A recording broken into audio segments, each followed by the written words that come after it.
people of YouTube. If you're wondering why I look so exhausted, it is because I was out last night and for some reason my body decided to wake up at 8:30 a.m. even though I went to bed at 5, so that was not ideal. But I figured to try and wake myself up, I would film a video, because what better way to wake yourself up than pretend you have energy, right? So I thought I would eventually film, after months of multiple requests, my inpatient experience video, which a lot of y'all have asked for. I'm not going to be including, so just thought I'd do that eventually, because why not? And you guys seem to want to see it. Now, I would be here for literally years if I properly, in-depthly explained all my different hospitals and different admissions and what different hospitals were like. So if you would like to see stuff like that, leave it in the comments and I can do different videos like my opinions on children's versus adult units or general hospitals versus psych units. Let me know stuff like that below.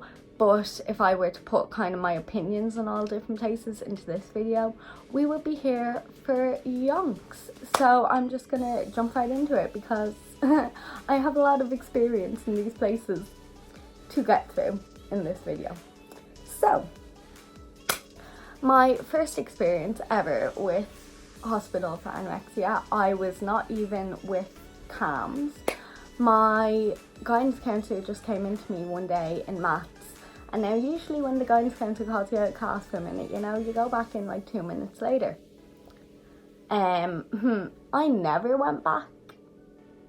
So, good luck to all my classmates that were probably like, where the fuck did she go?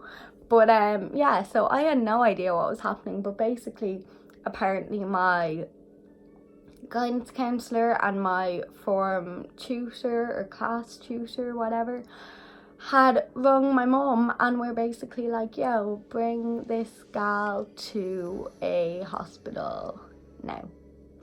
So my mum came. I remember just being in absolute floods of tears when my teacher told me, because my teacher had like talked to me about it about 3 days before. Not even actually, no, what am I on about 3 days before? This was a Tuesday. And she had talked to me about it the day before and then rang my mum the next day. But now this teacher, she was amazing, like absolutely unreal, and I would trust her with my life, especially with mental health related things. She had been super helpful to me with anxiety and stuff, because I had really bad anxiety in school before my eating disorder kind of took hold properly. And so I didn't really mind speaking to her about it. However, the idea of anyone personal to me in my life, like my mum, my family knowing, absolutely petrified me at the time. So I was in floods of tears to my teacher. My cousin seen me and everything, and obviously didn't know what was going on. Knows now, obviously I'm fine with it now, to be honest. But it's just the kind of getting it out there can be so difficult. And so yeah, my mum took me first to my GP, which I don't know how she let me kind of see her straight away. Like, we literally came from school to GP and I had an appointment.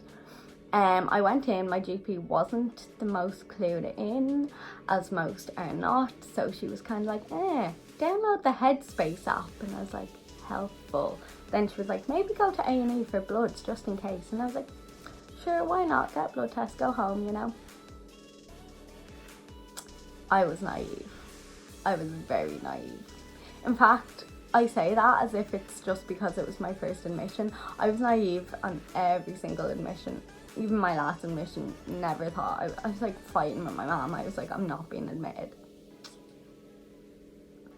Slight clouded judgment there maybe.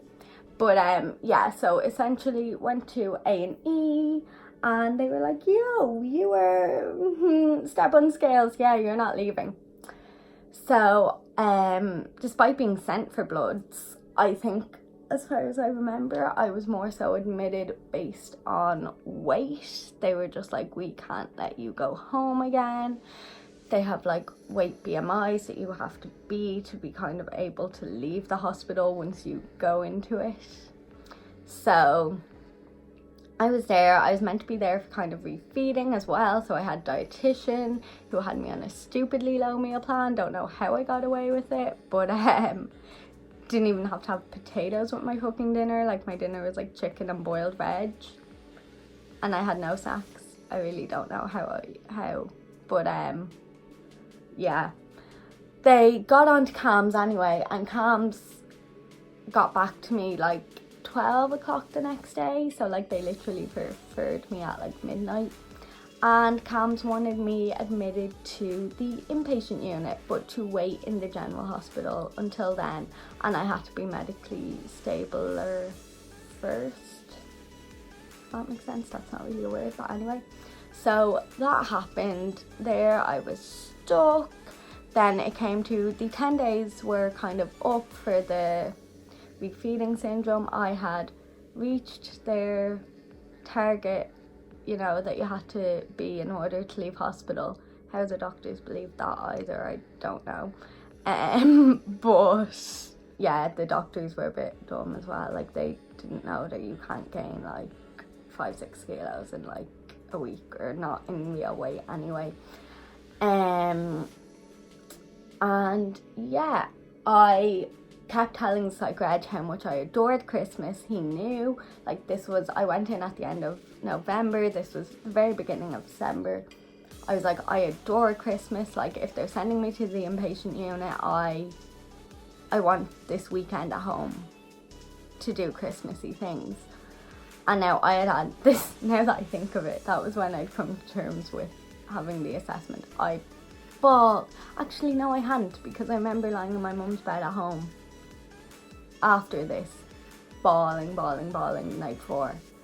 I thought that inpatient was going to absolutely ruin me. I was like, can't go on my phone, can't do anything, how am I gonna like survive? That sounds really first world problem, but it was more, I didn't know. I hate not knowing how to spend my time, so that's what I was really terrified of. I hate being bored, as anyone would, but you know. So I begged, and eventually he was like, okay. I think he felt a bit bad because he knew if I went to the inpatient unit I wasn't going to be getting leave. So he let me go home for the weekend, which probably wasn't, in hindsight, the best decision of the doctors, but it was nice. I got like 2 days at home. And then on the Monday I had to see CAMS, but nothing really happened there because they were like, well, we highly doubt we're going to keep seeing you. You know, pretty sure you're going to be going to the inpatient unit tomorrow. Which I was still in denial of. I was like, sure, I have an assessment, but they're not going to admit me. So I went for my assessment anyway. And basically it was with a medical doctor, dietitian and psychiatrist, who just asked me a load of the normal basic questions that they would ask. And then apparently, as I was told a few months later, as soon as I walked out of the room, my dietitian turned around and was like, get her to fucking hospital, as in general hospital, because obviously I was in a psych hospital. But they obviously have quite a lot of medical abilities, medical training, but they obviously do not have quite as much as a general hospital. So I basically got fecked off back to a general hospital, and I was there for about 3 weeks this time. I think it was again the BMI thing and get over weak feeding syndrome and bloods and stuff like that. And so I went and again played the system for the second time, and 3 weeks later was back in the inpatient unit. I could not stand general. Like, I cannot explain how terrified of that place. I am. I couldn't stand it. I didn't understand it. You see people like that were there for like 5-6 weeks. I did not understand it. From the minute I walked in those doors to general, I did anything and everything I could to get out. Not all of it being genuine, unfortunately. So half tricking my way out of the place. But I got out after 3 weeks anyway, was back in the inpatient unit where they kind of weighed me on my first day and were like, I'm confused. It's not what general said. But you know, we were there. I didn't think they could send me back again because again, I was told that the main purpose for it was refeeding until I found out that they can indeed refeed you at a unit. So basically they played me and I was going for other reasons. I think my heart, my blood, something like, I don't know. I wasn't really listening. I tended to hear things like that and just go yada yada yada yada. I'm fine. I don't know what you're talking about.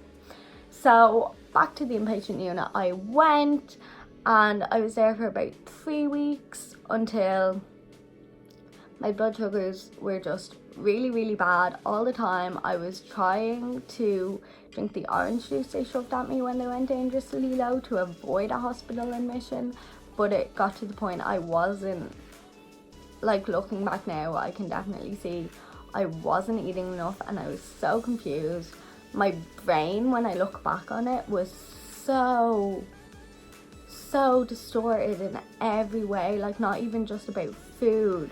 But I remember being convinced there were cameras in the room. I thought, I was so paranoid. Like I had all these mad, like kind of mental symptoms that just, it was madness when I look back on the things I thought. And like, I didn't know, I'd never been in unit before. I was still very much in my head in about the fact they're going to think I'm faking. They're going to think I don't really have an eating disorder. And so, and I just constantly felt like I was eating too much. No matter what I ate, I felt like I had the word fake anorexic tattooed on my forehead every time I ate. And I just, now in fairness, the staff were unreal, and I remember it so clearly because they knew that I wanted to do it. Like I remember them saying it, like they did. Like, so when I went to general hospital, my dietitian like came into me and they essentially, like, they knew that I wanted to do it and actually just could not. Like I would try so hard, like I would not stop trying for the whole length of time that we had to eat the meals and the supplements, but I just could not do it. And so they knew that they had to kind of take that power away from me. So I went to general hospital, where at the time my unit couldn't tube feed. They can't do that in units in Ireland, or they couldn't until a later point in the video where you'll find out. But I went to the general hospital. My dietitian from the inpatient unit was there. There was a huge meeting with all the inpatient unit staff and the general hospital staff, and it was essentially decided that I would be tubed. And I remember so clearly because my dietitian turned around and was like, you know, can we do this? And I was like, do I have a choice? And she was like, no. I was like, didn't think so. So you're just kind of trying to make me agree, but that's not gonna happen. But so yeah, we had slight meltdowns, ran around the hospital, locked myself in a wheelchair bathroom like downstairs in the hospital, and all the security guards had to come and take me out, and then they sedated me and placed a tube. So that was not ideal, but that went on. That was a horrible admission. It petrified me, absolutely scarred me for life. It was the reason I was so scared to go back. And essentially I got back to the unit, did shit again for a few days, and then I was having terrible nightmares about the general hospital and going, and never, because I felt so trapped when I was there, because I was essentially trapped there because I didn't know what to do to leave again. Like, the only way to leave was to eat, and I didn't know how to do that, essentially. So I was back in the unit anyway, and then that basically fear shocked me into complying. One Monday morning I started, because essentially that was the day of the team meetings, when it had been decided the few weeks before that I would be sent to general, and that was my first team meeting since then. And I was up all night petrified. I was like, oh my god, why didn't I? Because I swore to myself when I was in general, I was like, why did I let myself do this? Like, I will not let myself not eat again and end up in this position again. Like, I put myself in this position, and I was doing the exact same thing again. But it eventually clicked. I complied. I just started fully complying from then, purely out of fear. And then for months, kind of, I did well for a few weeks. This seems to be my theme. So I'll do really well once I start complying for a few weeks. I hit a weight that I was super, like, it wasn't even a healthy weight, but I was just getting super uncomfortable and couldn't deal with it anymore. And so I essentially stalled, but wanted to get out, knew I had to be at my target to get out, and again tricked my way out. So I got out after 9 months eventually. Started seeing CAMs. They had now opened an eating disorder community CAMs, the first one in the country, and I was seeing them. They were really good. Like, I'm really annoyed now that I didn't use them better, because my adult community team is nothing like them, but we'll get onto that later. But I didn't use them. I essentially relapsed straight away, and by essentially I mean the minute I walked out of that building. I was kind of relapsing before I went anyway, to be completely honest. Like, I remember days before I left crying over a different flavour of yogurt. That was like 2 calories in the difference or something ridiculous like that. Like, I was, looking back on it, I was so unwell, but they let me go just because I was more medically stable. And I was complying, but that's why I think there's such a thing of quasi-recovery. You can comply with a meal plan and you can gain weight and still be so unwell. I literally complied because I knew the minute I stopped I could never comply. Like, not never, but like, I couldn't do it again. It was a thing of I had to be perfect with complying or perfect with restricting. So the minute I left, I relapsed pretty much immediately, and I think about just under 3 months later, and I was back again. I remember super clearly my psychiatrist had me seeing her every day for about 2 weeks before my admission. They told me on the Monday they might consider admitting me. On the Tuesday they had talked to the dietitian and psychiatrist, and I was getting next bed, at which point I was still like, nah, I'm not getting next bed. Like, there'll be so many worse people before me. And that Thursday I got a call that I had to go into the unit the next day. So that was a total of 3 days waiting. And then, so I went to the inpatient unit, and it was mortifying. It was terrifying. I was getting flashbacks from the minute I walked in. I could not stop shaking because it was the same unit. Like, I could not stop shaking.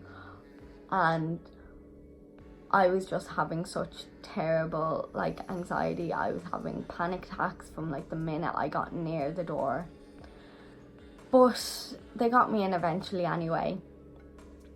And I walked in. The first nurse that I seen, the nurse that admitted me, was my nurse that discharged me, which really freaked me out. Now, she was unreal. Hands down my favourite nurse. But it was so freaky. Because I was like, last time I seen you, I was going home. And it was so weird to me because, I walked in and, they weighed me next day or whatever. And, again, it was quite a bit less than it had been in CAMS. And I was so confused because I was like, I feel like I still look exactly as I did the day that I was discharged. And I did not see how unwell I was at all. I didn't think that I was unwell in the slightest. I was so confused as to why I was even being admitted. And essentially I went in, thought But the thing is, it's like it's not that I didn't want to do well, but what I thought was doing well was so distorted. Like so like my dietitian was like, you're not eating nearly enough, and I fully thought I was. And essentially time went by, and now at this point no inpatient units in Ireland had permission to tube people or the training. And essentially I was there, and there were constant threats for Tala. And then little did I know that while these threats for Tala were going on, they were actually in the inpatient unit being trained to NG. So they essentially were like, they gave me a chance, and they were like, if X doesn't happen to your weight within the next week, you're getting tubed. And I just didn't believe this ever. Like, everyone was trying to talk to me about it, and like people were like, you're really calm about it, and I was like, it's not happening. Like, I was in complete denial. Same thing again with like admissions, being like, but it's not gonna happen though. Like, I was in absolute ultimate denial. And then it got to the day my weight didn't do what they wanted it to do, and essentially my doctor wanted me to sign a form to say that I would agree to it, and I couldn't agree. Like, I actually couldn't. Like, I was always like, the first time I was in general, I agreed because I knew that if I didn't, I would be sectioned. But the second time, I could not agree. Like, my head was not going around it at all. It was like, even if I said yes, I could not let it happen. Like, it wasn't happening. I was in so much denial that I couldn't even say yes, because I was in denial that it could happen. So essentially, and then I was like, no judge is going to agree with you. No judge is going to let you do this to me. I am not unwell. It's not going to happen. So I let it go to court, thinking it wasn't going to happen. Again, I remember my psychologist saying to me, like, we're kind of like, you know, is it that you're okay with it, or you're like, because I was not all that stressed about it. And again, it was just, I was like, it's not happening. It was like such a defense mechanism, I think, because I was so scared, that my brain almost just wouldn't let me believe that it was happening, because then I couldn't get stressed about it. But anyway, eventually the judge said yes, and I was the first patient there to be NG'd against my will. And it was traumatic, to say the least. Now, I am so thankful for all the nurses and my dietitian and everyone, because they were amazing, and I think that if it was anyone else or any other situation, it would have been a million times more traumatic. But it was awful. I do remember, I know it was awful even for staff, which makes me feel a little bit, you know, more sympathy for them, because I know one nurse turned around to me and he was like, if you ever tell anyone this, I will deny it. But that was the hardest thing I've ever had to do, and that honestly broke my heart. And oh no, I can't even explain how amazing some of the staff were, and my dietitian. They were just amazing, to the point that I actually just couldn't be annoyed at them. Like, I was very in the moment and very traumatized, very annoyed, but they did do, looking back on it, like, they did do everything they could. But then essentially what happens there is I turned 18 and they could do nothing anymore. It's not even like, I'm pretty sure in the UK you can stay for like a few days after your birthday. here actually pretty much everyone gets discharged at least a few days before their birthday. They can't legally keep you anytime past your birthday. But they wouldn't even let me go a day before my birthday. They literally kept me until 7 o'clock that day. In fairness to them, that a lot of them were genuinely worried. I know now that they did have my best interest at heart. But yeah, my adults doctor, my CAMS doctor, like in the unit, wanted me transferred straight to an adult unit. But in Ireland, we don't have any public adult units for eating disorders. Or any public services really at all for eating disorders. They're all private, and I don't have private health insurance. So, and my doctor was like, my new adults doctor was like, I don't think Talis psych ward, like the general hospital psych ward, is going to be beneficial for you. They are not equipped to deal with me. And he was like, I don't think that would be a good start to our therapeutic relationship. So I was chuffed to be going home on my 18th birthday, and I lasted a lot better than the first time. I didn't purposely relapse. I didn't want to relapse. But again, it was just this thing of my idea of doing well with food was different to the reality. So I thought I was doing great in recovery.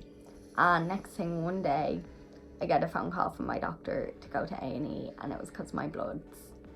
And again, I thought I would go, they would give me a drip, my bloods would get fixed, and I would go home. And that didn't happen either, again. So I was admitted there again. I was on medical ward for 7 weeks. And then I was meant to be being transferred to St. Pat's, which is a private eating disorder unit in Dublin, based on I was going to be getting government funding because I don't have health insurance and they had nowhere to send me that was equipped. But Pats wouldn't take me based on my past experience. They essentially didn't trust me. To me, it sounds very like they want their statistics to look good. I obviously don't know, but the fact that they won't take someone because they've not done well in the past, to me, is a bit dodgy. But they wouldn't take me. After 7 weeks, I was moved to the general psych unit, which was hell and a half. But I was there for 3 weeks while waiting to hopefully get a bed, either INPATIENT, try and get them to accept me, or then my doctor started applying to John of God's. And if neither of them worked, I would have been sent to the UK if neither of them accepted me. And now at this point as well, I had tried to leave so many times and essentially been told, like they had it on my file, that if I tried to leave, I was getting a mental health assessment to be sectioned.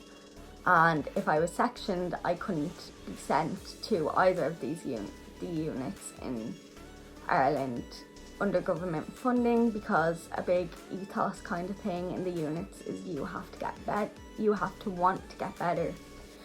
So being sectioned essentially would have automatically meant being sent to the UK, which obviously I would have liked to avoid at all costs. So I willingly agreed to stay and spent 3 weeks in the psych ward, which was the scariest experience of my life. I was then sent, only after 2 days, was sent to the high dependency unit in the psych ward. And I was the only person, like, you're not meant to have a special there, but they had a special on me as well, which was really odd, really scary, because I had like a camera over my bed watching me and a special. But, you know, I got through it. It was very scary, but we got through it. And then thankfully, John of God's accepted to take me. So after 7 weeks on medical, 3 weeks in psych, I was sent to the eating disorder program in St. John of God's Hospital, where I've now been for I think 17 weeks. and that is honestly the best program I've ever come across. Yeah, it's a lot more independent than CAMHS is, but I think that should hopefully at least prevent relapse from happening as easily at home, because you have obviously more independence at home. And now, yeah, that's kind of where I am now. And yeah, that is essentially how it's gone. My little inpatient experiences. I can go into more detail on the different places I was inpatient in different videos. If you would like, let me know. But for now, I'm going to leave this video here because it's very long. And yeah, so thank yous for watching, and I hope you found that somewhat interesting, enlightening. I don't know, you tend to ask a lot of questions about it, so I hope I answered some of them. And yeah, that is my inpatient experience. I will see you in my next video. Bye.